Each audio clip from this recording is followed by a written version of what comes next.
ঘাটিত পৰিণত বৰপেটা ৰোড এটাৰ পিছত এটা চুৰিকাণ্ডই জোকাৰি গৈছে বৰপেটা ৰোড পুনৰ নিশা কংগ্ৰেছ নেত্ৰীৰ ঘৰৰ পৰা চোৰে লুটি নিলে 15 লাখ টকাৰ সোণ নগদ ধন পৰিয়ালৰ লোকে বিহু চাবলৈ যোৱাৰ সুযোগত চাদৰ ওপৰেৰে ৰদ কাটি দুৱাৰ ভাঙি ভিতৰত প্ৰৱেশ কৰিছে চোৰে বৰপেটা জিলাৰ বৰপেটা ৰোড আৰক্ষী থানাৰ অন্তৰ্গত উত্তৰ বৰপেটা ৰোড ৰাজুপথত নিশা ভয়ংকৰ চুৰিকাণ্ডৰ ঘটনা সংঘটিত হৈছে ৰাজুপথস্থিত কংগ্ৰেছ নেত্ৰী অনুৰূপা হান্নান আৰু লগতে আব্দুল জলিৰৰ ঘৰত চোৰে চলাই লুটপাট চাদৰ পৰা ৰদ কাটি চিৰিৰে প্ৰৱেশ কৰি অনুৰূপা হান্নানৰ ঘৰত 15 তোলা সোণ লগতে 20-25 হাজাৰ টকা আৰু লগতে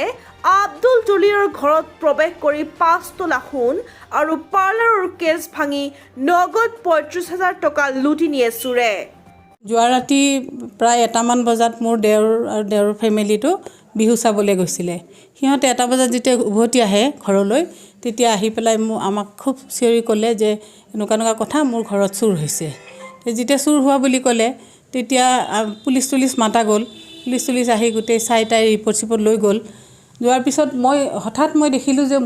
মই থাকোঁ সদায় মোৰ ননদৰ ঘৰত ইলাৰ লগত থাকোঁ কাৰণ এইটো ঘৰত মই অকলে থাকিব নোৱাৰোঁ সেইকাৰণে তাৰপিছত মই যেতিয়া গম পালোঁ যে মোৰো দৰ্জাখন খোলা আছে আগফালৰ তেতিয়া মই আহি গেটখন লগে লগে দেউৰ আৰু ননদক লৈ আহি মই গেটখন খুলিলোঁ লগতে মই চাটাৰখন খুলি কাঠৰ মেইন ডোৰখন যেতিয়া খুলিব এলড্ৰপটো লাৰিছোঁ দেখিছোঁ যে ভিতৰৰ পৰা তলা মাৰা আছে তো ভিতৰৰ পৰা তলা মাৰা দেখি মোৰ সন্দেহ হ'ল মই খুব চিঞৰি মানে মানুহখিনিও জগালোঁ আৰু হুলস্থুল কৰিলোঁ যে মোৰ ঘৰৰ ভিতৰত চোৰ আছে কিন্তু আমি লগে লগে তেতিয়া কেইজনমান ল'ৰা আহি পিছফালেদি তলাটো মাৰিলেও মানে আমি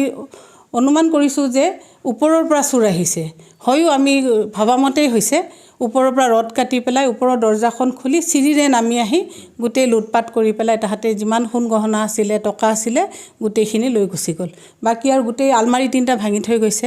আৰু লণ্ডভণ্ড কৰি থৈ গৈছে কিন্তু সোণখিনি আৰু টকা গোটেই লৈ গৈছে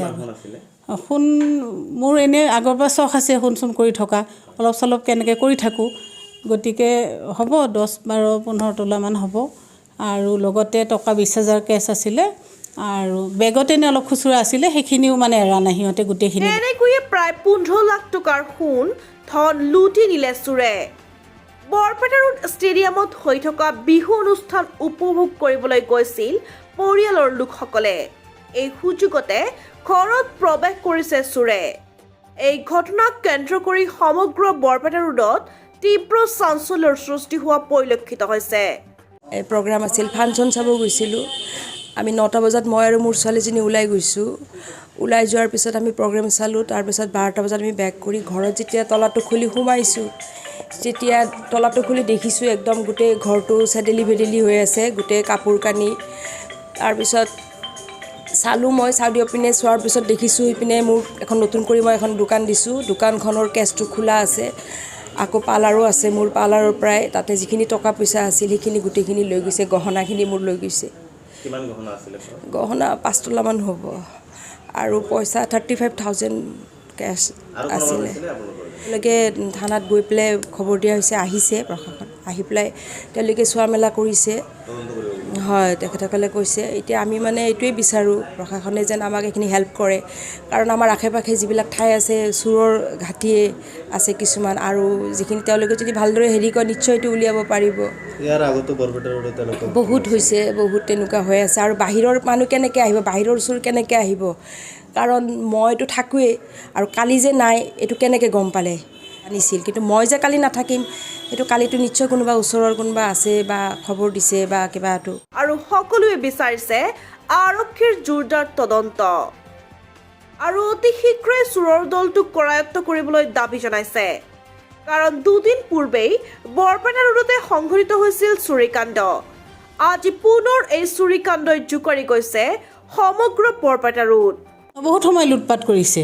হয়তো তাহাঁতে মানুহ নাথাকা বুলি গম পায় তাহাঁতে হয়তো আৰামত তাহাঁতে লুটি পুটি নিছে আৰু গোটেইখিনি আৰু মই ভাবোঁ যে জানা শুনাই চুৰ হ'ব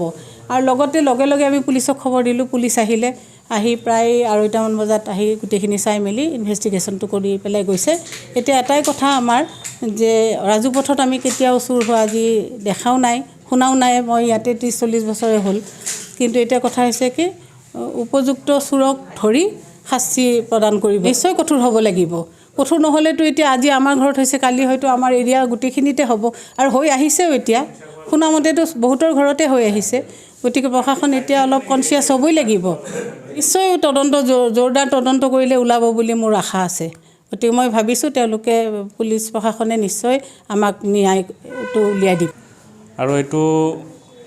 সোনকালে ধৰা পৰিব লাগে। প্ৰশাসনে অলপ জোৰ দি এইবিলাক ওলাব লাগে একচুৱেলি,